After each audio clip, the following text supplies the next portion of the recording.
G'day, legends, and welcome to the Celtic Down Under podcast. I'm your host, Jared, and joining me tonight is a full house. We've got Sean, Liam, and John. How are you, Sean? Yeah, pretty good. My house got burgled last week, fuckers. So that's not a joke. That actually happened. I was also chatting to another guy. He was telling me he was a joiner. Did not know that you can be either a metal joiner or a wood joiner. It's two different things. Anyway, this guy was a metal joiner, so I asked him how the work was. He said it's riveting. That one or that one, either or. Good fun. How are you, Liam? Good. Had a couple of wee Belgian waffles for breakfast, and might have a couple of cans of Stella Artois tonight. Yeah. Nice. What top you wearing, Liam? Oh, this is the Cameroon 1990 World Cup. Roger Mila. Yep, the Roger Mila special. Nice. And how are you, John? Yeah, I'm good. I feel a bit sunburned, a bit pink. It's getting a bit warm up here in Queensland, so I was out on site today, and just stupid Pom forgot to put the sunscreen on. I feel like a sunburn is definitely coming on. You idiot. Idiot, right? Yeah. Yeah, Gonna thanks be paid everyone. in by the weekend. Thanks everyone for tuning into the Celtic Down Under podcast. We appreciate your ongoing support. If you haven't done so already, I've checked the stats. About 50% of the people who download our podcast and listen to it haven't subscribed. So if you're one of those 50%, please subscribe. The podcast will really help us grow the podcast. Also, then you'll get notified whenever we release the show. Same with our YouTube. About 40% of who's watching that is subscribed. So if you're watching via YouTube, please subscribe as well. Hit the notification bell. We really appreciate that. So we got a little bit to talk about. Do we want to start with the good news, with the game from the weekend, or the bad news? I think the good news.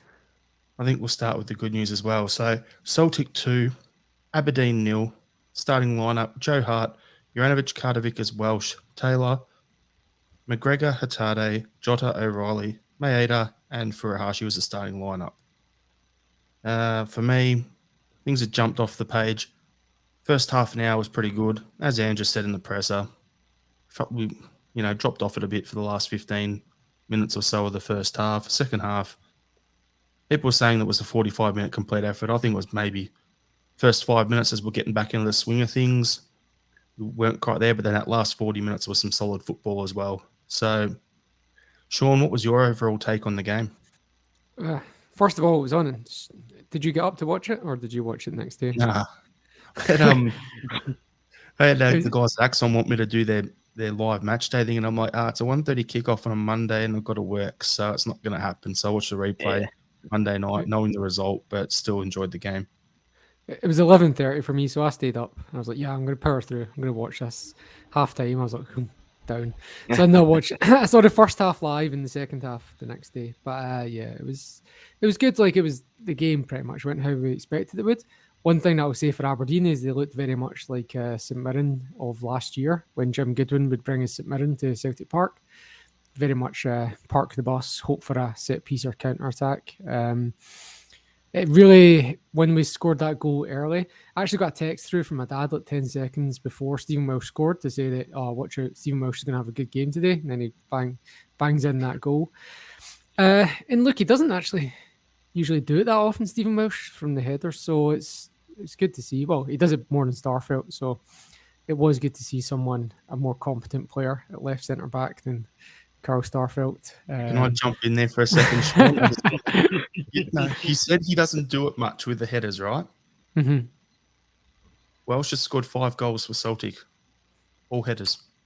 Have they been? Well, it feels like he should be doing more. But I guess Carter Vickers last season scored 4 goals, not a single one with his head. Yeah. So it's funny you said that, because that was something that I heard it on another podcast. I can't remember which one it was, but makes sense. But also the fact that, for me, I'm looking at it going, what Welsh had to do there, he out-jumped 3 guys and had to put a lot of effort to get it to go away the angle he did to get it into that back post. So there's a lot to do there. So it was quality for him. But back to what you were saying, Sean. Yeah, no, it's just I don't know. In my head, I've got memories of him missing a few. Do you know what I mean? Like that's kind of these things stick. Not as much as the fact that Starfelt's still never scored one, but still. Yeah, I thought like, yeah, I mean, we kind of knew the starting lineup. I thought the two outstanding players in the first half anyway were O'Reilly and Hitati. They looked outstanding, particularly O'Reilly. Hitati's as usual, like his best is better than anyone, but then he also stuffs up a few trying the spectacular, which is fine. I don't really mind that. But yeah, I was like really enjoying watching those two play, and it just felt like the front three were just a little bit off the pace of O'Reilly and Hitati, off the pace of the midfield. And in defence, if you're thinking about Welsh coming into the team, Taylor. So on paper, your strong point is Juranovic and Carter Vickers, but the chances that Aberdeen were getting, not that many, were coming through Carter Vickers and Juranovic, and nothing came through Welsh or Taylor. So goal aside, those two were very good. Yeah. Would you take your take on the game, Sean? Not Sean, sorry, John. Yeah, no, I can't disagree with a lot of that, to be honest. And just on that point of Taylor, I thought Taylor had an absolute blinder of a game, to be honest. Mhm. Again, he's very much an unsung hero. As he, in many games he has very, very good games, but he's normally I don't want to say shadowed, but we've got that much talent at the moment that he seems to get a bit lost in that sort of conversation. But um, I'm glad he's getting more and more of that recognition because like we've said it before, he does a very good job. He does um, he does as a job. You know what I mean? Um, Look, Welsh.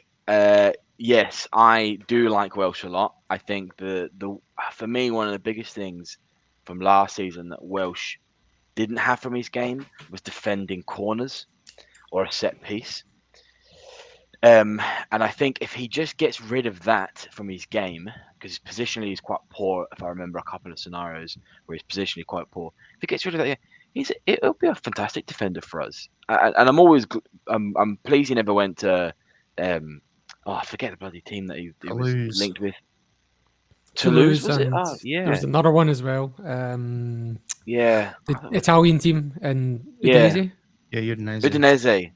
That's exactly who it was. The Yeah, funny very thing, glad.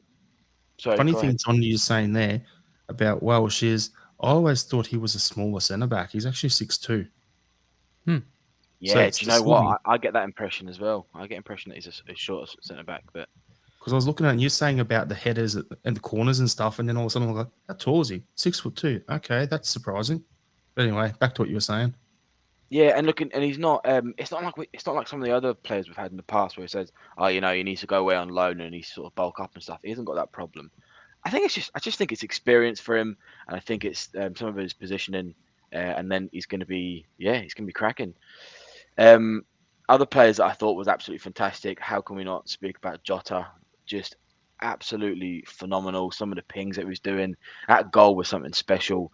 Um, I mean, look, and I don't even think it was much of a hardship for him.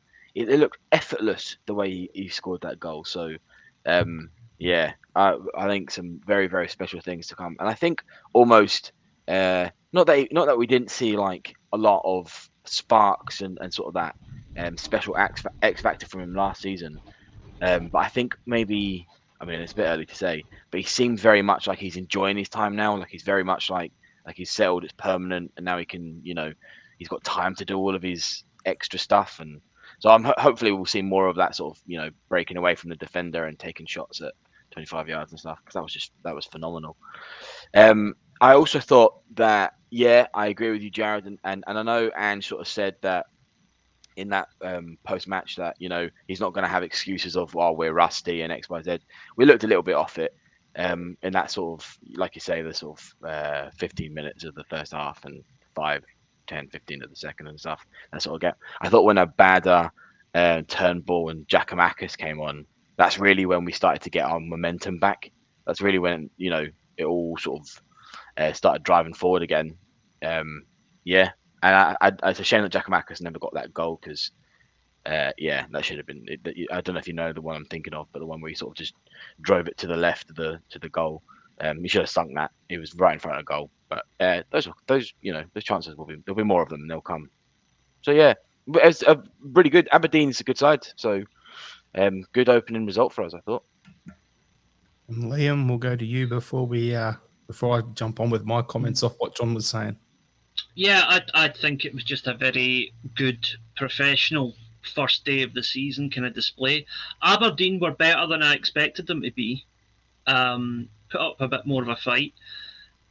You had the good thing about Celtic at the weekend was you saw both facets of the team. You saw like the hard work, the stability of Welsh, Carter Vickers, and Taylor, and then you blend that with the sheer class of Jota, Hatate, and O'Reilly, and it's making for a very, very potent team as we look ahead. Maybe that's not going to go down in history as one of the great games of the season opener, but job done, very professional performance, and I think a sign of much better things to come. I have to say so just before you move on from Jota, kind of file him under Hatate and O'Reilly as well, particularly a very outside chance of making the World Cup. So he's going to be one of those three that's really motivated to, and I mean very outside. Like the outside of those three, I would suggest, but definitely a chance. Because what he would have to do is light up the San Siro or the Nou Camp in the Champions League, and then even then he's still relying on an injury or two and an expanded COVID squad to get in, but it's still a chance, really. Yeah, it's funny you said to get away from before we change it from Jota, who I was actually coming to talk about, Sean. Sorry, Jared. The funny thing with Jota is like you look at him and he just, as John was saying, like he looks settled, and that is a huge thing for him. It's like he can relax. He knows he's going to be here for a year, 2. He's got a 5-year contract, so make himself feel at home. And that finish, amazing. But for me, the funny thing, there's 2 things I want to point out about that goal. First thing, when I watched the replay back, I knew Jota hit a worldie. I wasn't expecting it to be that one when he hit it. And I saw a shot from outside the box with number 17 on the back, and the fear from 2 seasons ago of the ball going into row Z was like, hang on, what? That was the first thing, my first reaction. And I'm like, oh, hang on, that's not Christie, we're good. And then the net's bulging, so we're laughing. Second thing, though, what I loved about the whole celebration was the unity in the squad. Like, you look at when Welsh scored his goal, everyone got around him. O'Reilly bolts it over from the opposite corner to come over and celebrate with him. When Jota scores, everyone gets around him again. It's great to see that with the 5 sub rule we got again this season, how much depth we've got in the squad. It's not a matter of who's starting the games, who's finishing the games or anything like that. It's whoever's out there we know can do the job. And the unity within that squad, you got a guy like Greg Taylor who played really well. And he's got like a £4 million Argentinian whiz kid coming off the bench whose second half of the season is going to be nipping at his heels. So he has to raise his game. But then there's no, nastiness. Like if you have a look, Kyogo starts, misses a couple of chances, Giakoumakis comes on. You don't see those 2 arguing at each other or any bitchiness or whatever in the squad. It's how together we all are. And I'm loving seeing that. And the funniest part about that second celebration, we all know how much Jota loves his hair, and he's celebrating, and Giakoumakis has tried to give him 5 2 or 3 times. And then Jota takes a step away while he's just celebrating all this to the crowd. Giakoumakis just grabs him on the hair on the top and just pulls him back and then gives him a hug. I saw that and I just pissed myself laughing. Simple little things like that. Yeah, sorry, I had a couple other points, but the sub players you're talking about as well, the ones that came off the bench, like they looked like they could have easily they'd be starters. Like if you go back 2 years, even most Celtic teams of the last 10 years, they would be quality enough to start. Giakoumakis and Turnbull in particular, Abada looked good as well. And on the sub talking about Kyogo, like he on a day. If that game is played a month from now, he gets 2 or 3 goals. He looked just like a yard off. Do you know what I mean? Like there was ones into the box where the Aberdeen player just kind of got on the end of it ahead of him. Yeah, a month or two from now, he scores at least a goal in that game. A month or two from now, Sean, we win that game 6-0. Maybe. Yeah. Yeah. Although, look, However, I do want to mention Johnny Hayes. Yeah, do you know that's literally what I was just going to bring up? Like, honestly, Will I I throw it do to you, think Johnny? if Hayes scores that goal, which we all know the one I'm talking about, I think the game changes a little bit because we were starting to lose momentum at that point. So yeah, at 1-1, look, I still think we controlled the game. I think it was a game for us to lose, so to speak. But yeah, it was just a reminder that we're not infallible. I think that the little bit of weaknesses here and there. But exactly what Sean was saying, I think we're finally in a position, maybe not entirely, maybe not completely, but we're pretty much at a position where, let's just say 75% of our team has another player behind them who's as good. So we have almost 2 full teams of good players. And that's what we were talking about. That's what we need Celtic to be, right? We were talking about this for years, to have a main player just as good coming up, and then a youngster. That conveyor belt we were all talking about, it looks like it's starting to actually happen. Just very exciting to see. Finally, right? Yeah. One thing as well on the shape of the team is, remember we're talking pre-season and saying, I wonder if this Joe Hart thing's going to carry on into the actual season or if it's just a pre-season thing. Well, it was carrying on. He was playing that high as he did in pre-season. And I don't know if you remember that Aberdeen player having a go from his own half. He put it off target, but like when he hit it and the camera's nowhere near the Celtic half, so I'm like, oh shit, he spotted something here. But no, it went wide. But I think that's going to happen. Somebody's going to have a pop every game. We'll concede one like that this season, and then he'll learn. And instead of coming up to the backside of the center circle, we'll be 5-10 meters behind that a bit further. We'll get caught out with one of them, but more than likely it'll happen in Europe. But let's be honest, we're playing Real Madrid away at the Bernabeu. He'll get called out if he's that far out of position. The other thing I noticed as well, it's different from last season, is the fullbacks, rather than moving into that midfield position, they're basically starting there. So I don't know if that's just because Aberdeen are parking the bus, but last year, there's like Taylor and Juranovic were more moving in, whereas now that's basically their starting position. That's you too, Sean. Yeah. See, and I noticed as well, Jared, when I was watching it, there was one where we played the long diagonal. I was like, there's Jared mentioned that last year. That's a year 2 Ange thing as well. Yep. The thing is, like, it becomes so much easier. Like, you play a lot of one-touch triangles sort of thing. Like, you get, like, Stephen Welsh gets the ball quickly into Taylor, out wide left to whether it's Jota or it's Maeda out left. So it's one-touch football, bang, bang, bang, ball's up in there. We're behind their right back. And then what? And then it's like, okay, does cross come in? Do we play it back through the midfield? Now they're scrambling. So, and then once you start doing that a few times, the ball gets in from like Welsh into, say, Taylor there. Later in the season, we'll be seeing Taylor hitting that ball across the pitch to Jota or over to an Abada or something like that with a diagonal ball. So that's where that'll come into it. So, yeah, it's good to see. It's year 2 of it. And, yeah, can only keep going and improving. I've got a question for you guys, right? It was something that I was thinking about after the game. Do you think, sort of tactics-wise, when teams park the bus, it's better to play Giakoumakis first and then bring Kyogo on after? Just thought when you were talking about the crosses there, Jared, there was a few crosses when Kyogo was on that sort of just went awry or didn't really amount to much. And I very much thought if maybe Giakoumakis was on the end of those, there'd be a bit more. Yeah, no. So, like, yeah. it depends on the makeup of the defensive line. Like, you look at a team like Aberdeen, Kyogo and his speed's going to cause them probably more trouble than a Giakoumakis would playing battering ram up front, right? But if you're playing a team like Livingston, for instance, who on their plastic pitch, I don't know which way I'd go on that. So it's going to be horses for courses sort of thing. Yeah. Yeah, it's true. We have a luxury at the moment.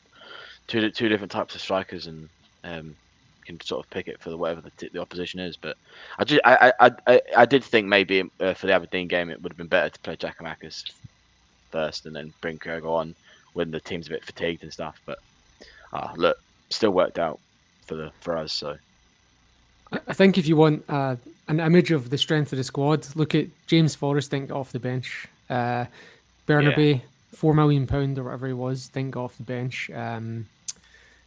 Moritz Jens, think off the bench. Players like Ediguchi, McCarthy didn't even make the bench. So this is the kind of the squad we're at right now. Evolution of the squad. Mm-hmm. Is Idiguchi not injured? Yeah. He is, yeah. Well, okay, but still, but- so maybe if Gucci's fit, Moy doesn't make the bench. Who's a World Cup Yeah. player? You know what I mean? Like it's, yeah. Moy showed, in my opinion, and that ties into the next topic that we wanted to discuss. So I have one last thing I want to touch on about the game on the weekend, which was the TIFO. And then we can jump into James McCarthy. Mm-hmm. How proud does that make you seeing that sort of thing happen at Celtic Park? Like, the weather was good at the stadium. It looked amazing. I've had so many friends down here, people that I've worked with and that have sent it to me going, how good is this? Look, tagging me and things and stuff like that. It's just amazing to see. Like, yeah, looked amazing. Yeah, Yeah, Yeah, I get it.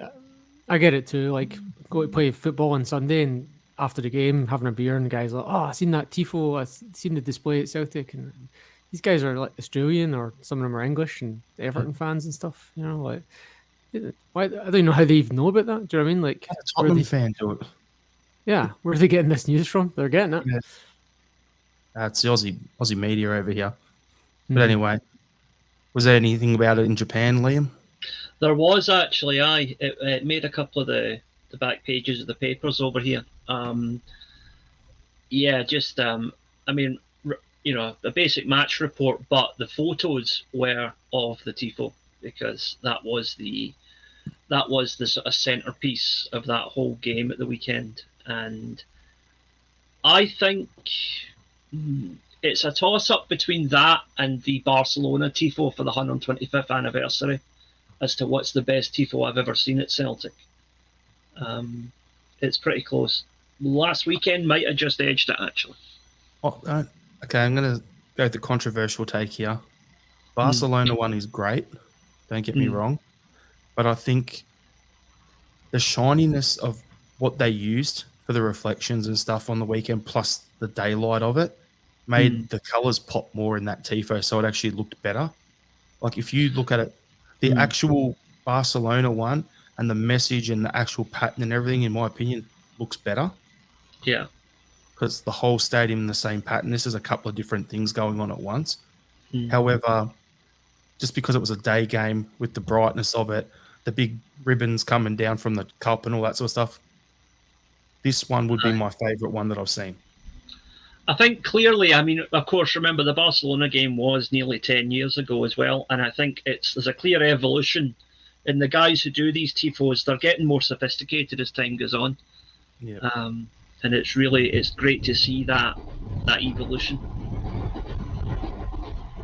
We should do more of them, the big stadium tifos. Well, it's the third time we've done that in our club's history, a full stadium tifo. So, not a bad effort. If I don't mind saying that. So, we'll jump over to the thing we just touched on. James McCarthy, not even making the bench on the weekend. And there's been rumours of him being linked with a move down to Sunderland. Now, with Aaron Moy coming on for, 10, 15 minutes, whatever, you've got him in that sort of position coming on as a deep line playmaker. You've got McCarthy not making the squad and rumours of him leaving. Is this the end of the road for McCarthy at Celtic? What are your thoughts on that, John? Yeah, I immediately thought when Moy signed that it would probably be the end of McCarthy, to be honest. Just because they're sort of similar in my head, sort of maybe not like as far as what they can actually give us on the pitch, but sort of same sort of age, same sort of like place in their career and stuff. But yeah, I mean, I don't think McCarthy ever really worked, to be honest. I can't really think of a single game where I can say, oh, he had an absolutely a blinder of a game there. I think he was very much sort of a bit part player, filled gaps where we needed them. But yeah, I don't think he's a horrible player, but he's just not what we were really needing. And and it was I don't think it was particularly an Ange signing. So I mean, I hope if he goes to Sunderland, I hope he does well. But I don't think he's got much of a part to play in our season coming up, to be honest. So I do think moving on, even if it's a loan, would be the best for him. Yeah, sometimes a move just doesn't work out. It's not necessarily the club's fault, not necessarily the player's fault. It's just Celtic aren't a good fit for McCarthy at the moment, and McCarthy is not a good fit for this current Celtic team. And, you know, I don't doubt his professionalism. I don't doubt his attitude. But I just don't see how he's going to get into that team, because when everybody's fit, Callum McGregor plays that position. If he's injured, Moy or Gucci come in, and only when the three of them are out the picture would you consider starting McCarthy. So there is no pathway into the first team when you're a guy in your 30s and there's at least three players in front of you. He's basically in the Abui and Sorry position at the moment. Yeah, that's realistically. And there's a comment here from Michael Ross saying, when it comes up, right player at the wrong time. Now, if we hadn't assigned him last season, he probably would have gone to a club like, like a Sunderland, like a Middlesbrough, like, in the championship level, not the EPL level. So, yeah, it's a bit that way. If you're watching, please if you want to join in or you got an opinion on what we're talking about, put it in the comments section. We'll bring them up on screen. We'll discuss them. So want the show to be interactive. Sean, what's your take or thoughts on it? Yeah, I mean, look, the fact that he's a Celtic fan kind of changes it a little bit. Because if he's not, then he's Bobo Baldy in it. Do you know what I mean? Like, he's going to be just collecting a wage on this stupid contract that's stupidly long that we stupidly gave him. But the fact that he's a Celtic fan means he's probably... Well, there's two explanations, really. One is he's been noble and, wanting to benefit the club by stepping away, blah, blah, blah. What's more likely is that his agent has heard from somewhere down south that he could be getting more money and more game time, and so he's leaked a story to the media saying, blah, blah, blah. Let's agitate things here. And to me, it's probably that one. Even though he is a Celtic fan, his agent's still got a job to do, and that's probably what he's doing. So we've got a comment here from Gorilla in Manila. Some players fall off a cliff pretty quick when they turn 30. McCarthy appears to be one of them. Moy hopefully isn't. And I think the issue with McCarthy is he had multiple injuries leading up to when he left Crystal Palace, and then we signed him when he didn't do a preseason. So the fact that he's done a full preseason now and still isn't anywhere near it, to me, makes me think, yep, it's the end of the road for him. I also think we're at the stage now where we don't need these Celtic fans that want to retire at the club in their 30s to come in. We're not. That's not the position we're at. We don't need Aidan McGeady at 32. We don't need Robert Snodgrass at 31. Like, Kieran Tierney won't be able to come back either. It's not. We're just not that club right now. Hopefully, we won't be ever again, where we need Celtic fans to come back and do us a turn when they're collecting a final payday. We keep talking about, like, we want Celtic to go more the way of, like, your Red Bull Salzburgs and your Ajax sort of setup. And if we look at it, Ajax, I can only remember one player left, went to England, came back to them, and he's actually been at the same level, if not better, which was Daley Blind when he left and came back to them recently.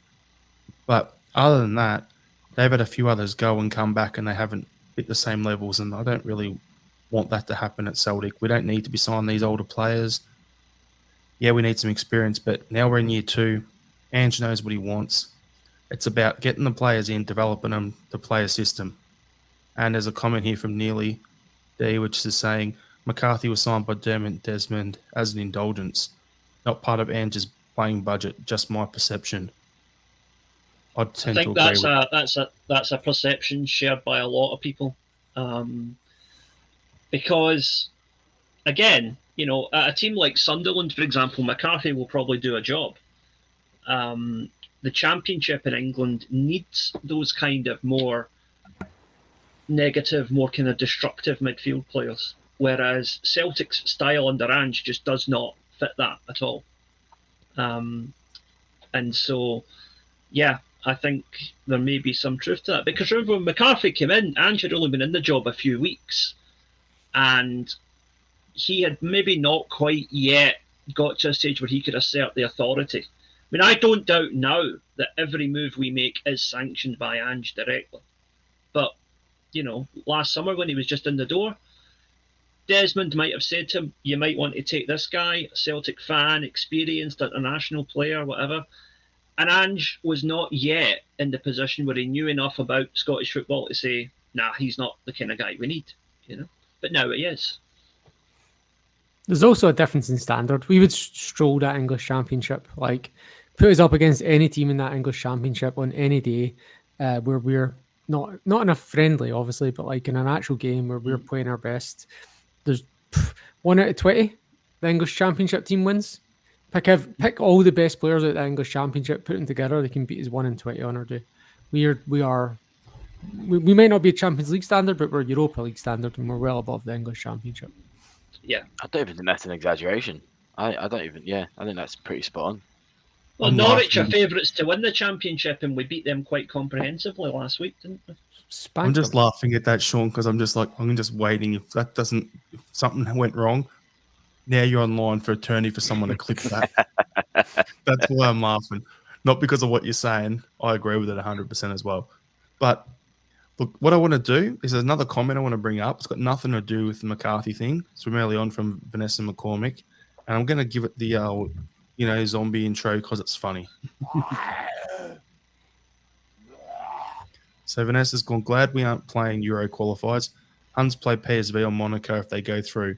I wouldn't fancy our chances against any of those teams. Yeah, I just wanted to laugh. They lost, but it's only half time in that tie, isn't it? It's not like a one leg knockout like last year. Is that right? Yeah. Yes. It's 2 legs, yeah. No, it's 2 legs. I also disagree with Vanessa. I would fancy our chances. Yeah, me too. Yeah. Against PSV and Monaco. Not last year, but this year. Against Monaco, I think we could do it. Against PSV, they're just dangerously good. So I still would back us to beat them over 2 legs, but yeah, of the two of them, that's who I'd be more worried about. But I reckon PSV could go on and win the Dutch league this year. So yeah, I wouldn't want to play them. Monaco, I would take if we had to, but PSV, no. Best part is we don't have to because we're already in the Champions League, bitches. Yeah. Yeah. Yeah. Wow. And how it was quite funny as well, wasn't it? Given the Rangers fans being what they are, the fact that they lost to a team called Union is quite funny as well, isn't it? The thing is, though, I can understand why Vanessa's put that up though, because talking about that for a minute, PSV, Monaco, you compare Rangers' current team to that. Honestly, do you think that they'll go through? If they win this one against Union and then go through over 2 legs against those teams, do you think they'll make it to the group stages of the Champions League? No. I'd say they've got, maybe not PSV, but I'd say if you look at their Europa League run, they've got a better chance against teams that underestimate them, which would be PSV and Monaco. But I didn't watch the game, but from what I've heard, that Union, Sam Gilwaz team or whatever, just kind of sat back and hit them on the counter and basically did what Rangers did to every team in Europe last year. If they can do that again next week and pick up an away goal, even better. Even though away goals don't mean anything, it's still an extra one on the aggregate. But the reason I brought that up is because, as Michael Ross has put here in the comments, financial disaster for Sevco not to qualify. So if they don't qualify, they don't get any of the Champions League money, which means we get an extra 7 million. With Ange spending money the way it is, 7 million is an extra Carter Vickers or an extra, Jota. Mm-hmm. Or if Ange is saying he wants 1 or 2 more, well, there you go. Get that 7 million, give it to Ange, let him spend it, get those 2 extra players he wants in. Or build a hotel. And Kevin Graham in the comments, as Rangers got to a European final, both clubs will be wary. Yeah. I think that's a fair comment. Yeah, but they've also sold their best players in Bassey and Aribo, but still. We're getting all sorts of comments here. Like you've got This one from Kevin as well. Rangers home form means that the tie is not over, but then Michael Ross is saying Union are better away from home, I've heard. Yeah, they So are. it's one of those ones that could go either way. That's why I said it's only half time. They're only 2-0 up. So we'll see how it goes, but I don't want to count our chickens before they hatch or whatever it is. We'll just see how it plays out. But yeah, I At thought 1-0, I would have fancied the Huns to turn it around at Ibrox, but 2-0, I think Union are the favourites now, definitely. I'd say it's about 70-30 in their favour. Well, what we'll do is we'll leave that there. Let the comments section keep talking about it, because the comment section is going to blow up massively on the next topic. So we'll just do this before we finish that. Just because I have to. So between our last podcast and now, Ian Bankier has been announced that he's retiring as Celtic chairman as the 1st of January. Rumours of Peter Lawwell returning to the club to replace him. Now, comment section, please play nice here. I'm not a Peter Law fan, not a board fan. I look at it and go, Lawwell comes back, I'll be pissed. There'll be a lot of people in the crowd who won't be happy. We had to turn that we had a massive movement where the fans and everyone got on board, and there was, a bit of kumbaya with the players, the fans, all this, everyone's on the same page. I don't want Peter Lawwell coming back because who knows how that'll work out.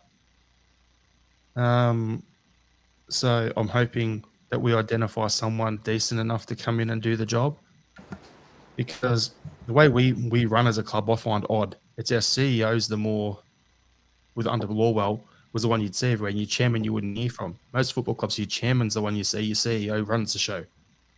So it's a bit of a weird one for me, but what are your thoughts, Sean? Yeah, it's because it's not. Yeah, as you say, it's a different role. It's hard to say. We don't really know what Ian Bankier does. Like, if from being on my committee of my local football team, I can say that it's probably not a lot. It's probably showing up for meetings and putting your tuppence in and voting on issues, and not much more than that, other than maybe picking up the odd task that's appointed to you. So I don't know if it might be good to have Lawwell's experience and expertise around the table, but as you said, we don't want Lawwell to be controlling the football in any way, like he's done in the past. Okay, I got some comments to bring up straight away. Michael Ross, before we go to you, John and Liam, he never went away. I was waiting to see how long that comment was going to be. We've got Nearly here with Annie Law Tifo will be up this weekend. Watch this space. I don't think it'll be. Is this weekend's game at home or is it up at Dingwall? We're away, I think. Yeah, We're away, away, away. So that'll be our next home game. We'll get that Tifo up. And then we've got Vanessa here. It's no to Lawwell coming back for me. And then Kevin, Graham, Ian Bankier watches Tory hustlings, reads the Daily Mail, and will vote for Liz Truss. I know you'd like that, Liam, so I'll throw to you. We normally keep politics out on here, but, I have to. No, I mean, Liz Truss kind of looks like a Thatcher clone that's been hatched out a wee bit too early, doesn't she? But anyway, no, the Law coming back would be a step backward, unless it is one of these, you're the chairman, you sit upstairs and you sit in on board meetings, and that's pretty much it. The problem was previously as a chief executive, Lawwell's remit was kind of murky. It was never made clear, is he involved in the playing side of things directly or is he not? Is he giving the manager direction or is he not? To what extent was he influencing the players that are being signed, the contracts that were being offered, and the deals that were being put to existing players? Now, if he is a chairman in the same sense as Ian Bankier has been chairman, he shouldn't be involved in any of that. In which case, I still don't want him back, but I would not have as much of a problem with it as long as it's made clear that he is a chairman and a chairman only. He has no chief executive role. Because Michael Nicholson is just quietly doing that job quite well now. I think the best type of CEO is the one that you never actually read about, because that means the business is just ticking along smoothly. And that's the way it's been at Celtic for about the last 18 months now. So before we throw to you, John, I just want to jump on this comment here because Michael McDonald, someone explain why the Lorwell thing would be so negative. I'm asking for specifics. Okay, so on that one, But here we go. how much time do we have? Someone hold my beer. Now, Right. what I'm looking at is if he was to come back, as Liam just said, as a specific chairman, sit on the board, be on the UEFA boards, help find those, be involved in that, bringing in those business partners to the club that he's been good at bringing in long term. Fine, do that stuff. But if he gets involved like he did, where Peter was everywhere across the recruitment, academy, across the first team, across the board, doing everything, it's not going to work because we've moved to a point where we've got a pathway being built from our youth academy through the Colts into our senior team, which Ange is running that and setting up that system. His son's coming in to oversee first team scouting. Okay, so if he's going to get involved in everything else, and he's already got John Kennedy there, who was his boy, and then his son's there, and then he's going to get involved in the football side of it, you're just waiting. It's going to tick in time bomb till Ange says, no, I've had enough of this, and leaves. Because he won't work that way. Whatever club Ange is at, he's the boss. So if he's willing to put his ego to the side, sit on the board, be the chairman, and just stay out of the way, it could work. But I don't want him coming back. What's your thoughts, John? Very much the same sentiment, Jared. I think it's an odd one. We always need a villain at Celtic, right? And I think Desmond's sort of taken a brunt of that after Laurel's left. Look, chairmans don't really do much, do they? They just organise stuff and settle matters and tell people to hurry up and all that. But vote on tasks and stuff, but they don't actually do much.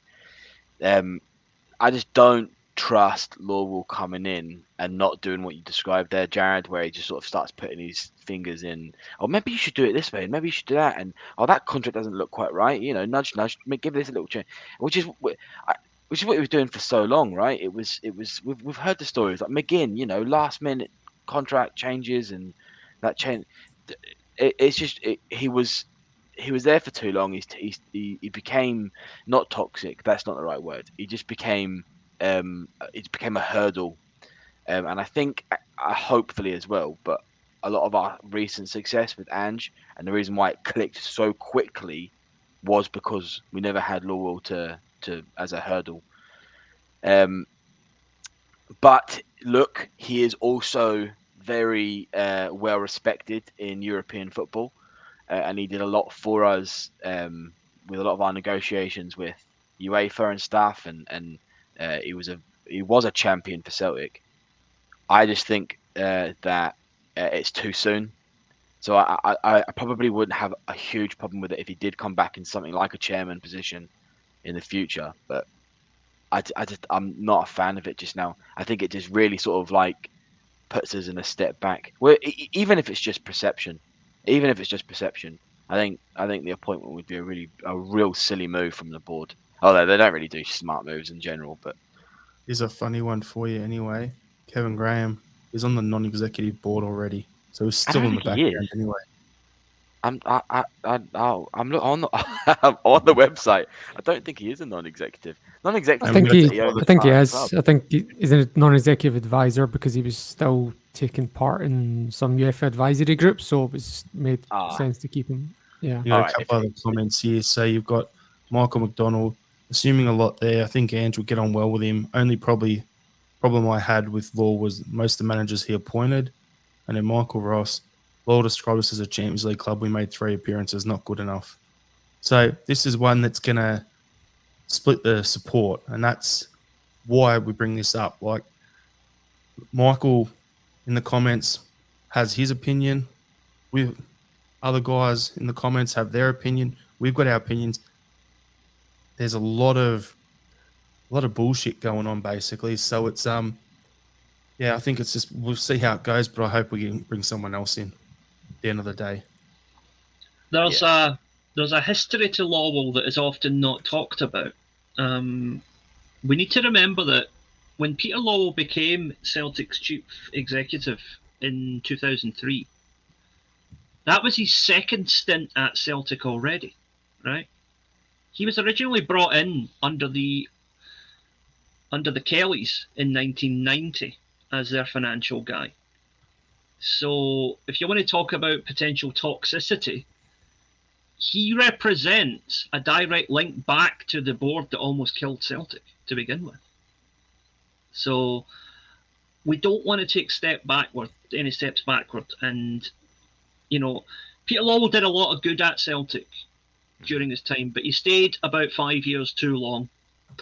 He will always be remembered, not primarily, but especially strongly remembered as part of the team that blew 10 in a row by not building from a position of strength and by making his pal the manager when it was not the right move. So I just think that Celtic fans have long memories, and I'm sure I'm not the only one who connects him with the Kellys and the old board. And I do not think that is something that Celtic should be going anywhere near ever again. So what we're going to do, Liam, is we're going to leave the final word on this topic to Vanessa McCormick from the comments section here, where she says, when he reappointed Neil Lennon, I lost all respect. And that's where a lot of us Celtic fans lost any respect we did have for him as well. So I think we'll leave it at that point there. We'll jump on to the next topic, which was a couple of days ago. The third kit was launched. Looks like a training kit, but I'll probably still buy it just because I like the piping on the sleeves, which is the top of the stand pattern. But what's your take on it, Liam? Because you're the football shirt connoisseur here, collects everything. Wee bit underwhelmed, to be honest. I think I might wait for the sale on this one. I've got my home and away kits ordered that are coming. I'm probably going to get one of the goalie tops at some point, but this third kit just has me kind of like meh. Grey is just not a particularly appealing colour. And it just, no, the general idea with Celtic is that the home kit is always green and white. The away kit is usually either a different shade of green, yellow, or black, some kind of variation thereof, right?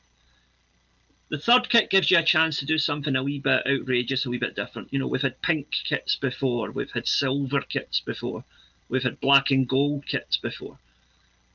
It's as if Adidas looked at their thing and thought, okay, what's a colour we haven't used yet? All right, let's go with washed out grey. There you go. Nah, I'm not enamoured with it at all, I'll be honest. But I will probably end up buying it because gullible fools like me are why they keep churning out these kits. What I said, Liam, to a couple of mates was when I saw it, I was like, that's wait till the end of the season, 20 to 25 to 30 quid clearance sale purchase one. Yeah. And then one of my mates who's a Man United fan saw that, and you know what his view was? He goes, that's the leftover material we had from our Adidas grey ones last season. Yeah. It's the same colour scheme. Your thoughts, John? That's exactly what I thought of when I saw it. I thought that the Man United grey kit looked exactly the same. No, I'm the same with Liam. It wasn't very inspiring, was it? It wasn't. I don't know.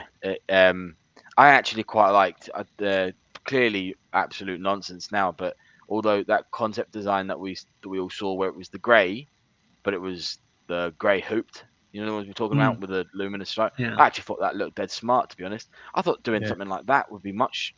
I don't know. That would it's still pretty out there, right? Doing the hoops in grey and then having the big fluoro stripes and stuff. That's very different. But it's just very basic and a bit boring, to be honest. So yeah, I think it's quite low on the list as not one of the worst, but definitely not even middle tier for me. You sure? Yeah, I'll just agree with you guys. I'll probably wait to buy it. I do tend to buy these third kits just because they're original. Like I'm not I don't always buy the home kits because it's like, you know, green and white hoops, green and white hoops, green and white hoops. But like when you come out with an original third kit, I'll tend to buy it. But I'll probably wait till it's cheaper, as you say. Wait and see if anyone gets me for Christmas, and if not, I'll get it myself. Makes perfect sense then. All right, so we've got a couple of topics to go. So it looks like we might be done in time for you, Sean, to get out when you need to. Out Happy in the days. rain. Yeah. So we got on the weekend, Celtic versus Ross County. What are we hoping to see? For me, I'm like more of the same. I want to see is just build on what we did on the weekend in terms of instead of it being 70-minute performance, I want to see us build and get it up to like a 90-minute performance where we're playing at that level. We've got the 5 subs and we can just get the job done. I think we can get up there and, 2-0, 3-0. I'd be happy with that. The key thing is picking up 3 points. What are you thinking, Liam? Yeah, just go out and it's same as last week. Just go out and get the job done. We're going to be up against a team that are going to be. Their whole strategy is going to be to stop us playing rather than looking at what they can play. And Ross County are a decent side, not to be underestimated. They've lost their best player, obviously, in Regan Charles Cook. But no, it's a potentially tricky one, and we need to approach it carefully. But if we show the same level of consistency and attitude that we showed against Aberdeen, I think it could be probably another 2 or 3-0. John? Yeah, I think it's more of it. I'm agreeing with Liam. We both got it right last week, Liam, with the 2-0. I reckon it's probably going to be a 3-0. They'll have to be more expansive than Aberdeen were, given that it's a home game. And given that we also don't have any midweek games for the next few weeks as well, it'll be interesting to see what they do with the squad. Yeah, because we've got our 5 next games, only one's at home, and there's no midweek before our next midweek game. So I think the next 4 games are all without a midweek to interrupt it. So it will be interesting to see what they do there. Plenty of training time. And John? Echoing the same sort of sentiments. I'd like to see a bit of rotation in the players. And I just want us to hit that momentum from the very beginning. I want to get like a 3-4-0 win. That will really set us up for the beginning of the season, to be honest. I don't think County are an especially good team, so it will just be about battling those really low defensive lines and stuff. And yeah, we've got enough to win, so I don't think it's going to be anything stupid. But yeah, just building that momentum. If Malcolm Mccarthy plays the same way as he did last year, then it's going to be counter-attack on the wings. So what's the we've all said our scorers. What do you reckon? Who's going to be scoring? I'm going to say my ones. I said 2 or 3-0. O'Reilly will score 1. Giakoumakis will score 1. And if there's a third one, it'll either be Kyogo or an own goal. There you go. I think Jota gets 2. Giakoumakis and Kyogo for the other 2. Come on, Liam. Music gets the ball. 2 from Kyogo, 2 from O'Reilly. Right. I'll go 3-0. Kyogo, O'Reilly, and Carter Vickers with a header since he hasn't scored one yet. Hey, okay. There we go. The challenge is out there, Carter Vickers. Get it done. So what we'll do before we start off the pod saying, do you want the good news or the bad news? So we'll end up right now. Just want to pass on from all of us here in the Celtic Down Under podcast, passing our condolences to the Hughes family on the passing of John, or everyone knows him as Yogi, obviously. Another Lisbon Lion gone, and disappointing, sad news, and my thoughts and prayers, guys. So just condolences. Yeah, apparently only one of 29 players to score 100 goals or more for Celtic. Mm-hmm. And he didn't play in 67, but he was in the squad, and he started in 1970 against Feyenoord in that final. To round things off on a slightly more cheerful note, do you know why he got the nickname Yogi? Go on. I only found this out last night. Apparently, back in the early 60s, Celtic were doing a kind of a pre-season training thing. and they were at a ski resort, and they were getting the ski lift down from the mountain to the hotel or whatever where they were staying.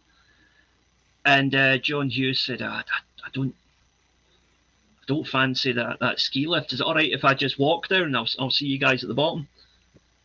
And they're like, aye, okay. So he heads off into the snow, and the rest of the boys just get the ski lift back down to the base camp. And they get to base camp, and the staff are like, where's your guy? And he went, oh, he decided to hike down. He doesn't like ski lifts. Suddenly they're all reaching for their rifles and heading off into the forest. What is it? That place is overrun with grizzly bears. And apparently 5 minutes later, the bold yogi just struts in, completely oblivious to the fact that he could have got ripped to bits by bears at any point. And so the nickname Yogi was born. Perfect. That makes sense, especially for us, the way we all are. We like to take the mickey. So, yeah, happy days. Yeah, so we'll leave that there. But we'll go our final thoughts for the podcast to wrap it all up. So I'll go you first, Sean. Yep, just a date for the diary. Champions League group draw, 25th of August. John? Yeah, well, it's a bit of a two-parter. So first one, I don't know if many listeners also follow some of our forums and stuff, our Facebook group and Twitter and stuff. But you might see some of the pictures of the Celtic Down Under flag around about Celtic Park. And that's my old man and my uncle. They've got one of our flags, and they proudly take it with them around whenever they go, Europe and stuff as well. Well, they were taking some pictures outside the front of the Celtic Way. And we had a fan come up and say hello and say that he's a big fan of the podcast, and he says that we all talk sense, so he's clearly mad. So yeah, shout out to. So does he know me very well? Shout out to Brian Dunn. Thanks very much for listening. And yeah, thanks for coming to say hello. Top man, Brian. Top man, yeah. And I'll do my little music recommendation of whenever I come on. So this time I'm recommending the Pesky Brothers, who's an Australian rock band. It's shockingly 3 brothers and one of their mates. So if you like your soul music, which is very different, it's sounds very sort of like the Americana stuff, the Southern rock, but it's Australian guys. So if you like that sort of modern R&B, soul, Southern rock stuff, yeah, give me a listen. I think they're fantastic. They're normally on my sort of playlist to listen to. Good music to listen to. I'll second those comments. They are decent. Very decent. Liam? I'm going to close out by saying something that I never thought I would ever say in a public forum. Congratulations to England. Oh, no. I watched the final of the Women's Euros, and England played very well. They were the deserving winners. And the media are what they are, and that can't be changed. But it was great to see so many young women taking a great interest in football. It was great to see a team with no drama on or off the pitch, no bravado, no arrogance. They just get their heads down and get the job done. And if the men's England team was a bit more like that, maybe I'd be a wee bit more sympathetic to them when the World Cup comes round. So well done, the Lionesses. Yep. My final thought is on Rangers TV in their game against Union, there was this little interaction from the commentators, which I thought a bit of a faux pas. So Tom on commentary goes to Gordon Smith. Do you know Union's goalkeeping coach is ex-Celtic player called Logan Bailey? Why that's funny is because Gordon would know him fairly well, considering that Logan Bailey is the absent father to Gordon's grandson. Awkward. Yeah. Oh, dear. When I read that, I'm like, oh, there you go. Brilliant. Let's talk about making it awkward. So, yeah, gotta love it. It's almost as good as what's the goalie doing, Tam. But anyway, we'll leave it there. Thanks again, everyone, for tuning in. Please subscribe to Celtic Down Under podcast through your podcast app or YouTube. Like our Facebook group. page, and you can find us on Instagram and Twitter at Celtic Down. Thanks, guys. Hail, hail. Hello. Well, Hell.